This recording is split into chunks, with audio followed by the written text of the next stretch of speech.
Delivering judgment, Honorable Justice Geraldine Imadigbelu held that the woman Enubong Victor Isonguyo conspired with her pastor Prince Udoka Ukachukwu to murder her husband Victor Gabriel Isonguya, who was a deputy manager, engineering department of the Nigerian Petroleum Development Company (NPDC) Benin on 29 November 2013. The court noted that having killed her husband, the woman invited her pastor and they both took the corpse somewhere around Saple Road, Benin City, where it was burnt inside the man's personal vehicle. The court observed that the late NPDC deputy manager's son gave evidence to the effect that he heard when his father shouted, then heard footsteps, and his mother later told him that his father was sick and reacted to drugs, hence she was taking him to the hospital.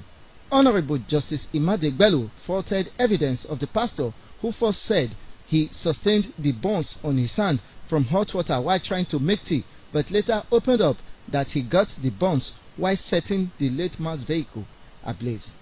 The court also heard that the police recovered the late man's official Passat car from the pastor, who said the woman gave him the car as gift to help her pray to find her missing husband, whereas he later said the late man gave him the car as a gift.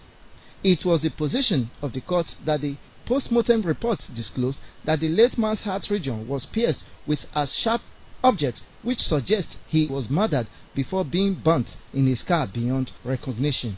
On the whole, the court held that the DNA test before the court reveals that the pastor was 99% father of the pregnancy the woman was carrying. Hence, she conspired with the pastor to murder her husband, emphasizing that it was the pastor who led the police to the scene where the late man's body was burnt in his car.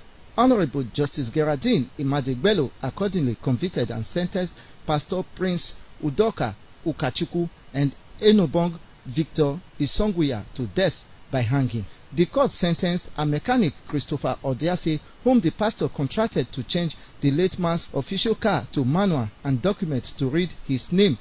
The sentence was 1 year in prison for conspiracy or a fine of 50,000 naira and 2 years in prison or a fine of 100,000 naira for forgery of the car documents.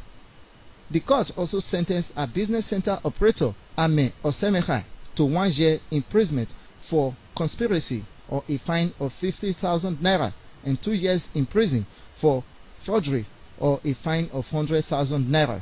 So we just thank God that the case has finally come to an end. No matter what they do, they cannot bring my brothers back. But I'm really happy for the judgment. We give God the glory that finally we got judgments. Ken Osaitinfi, EBS TV News.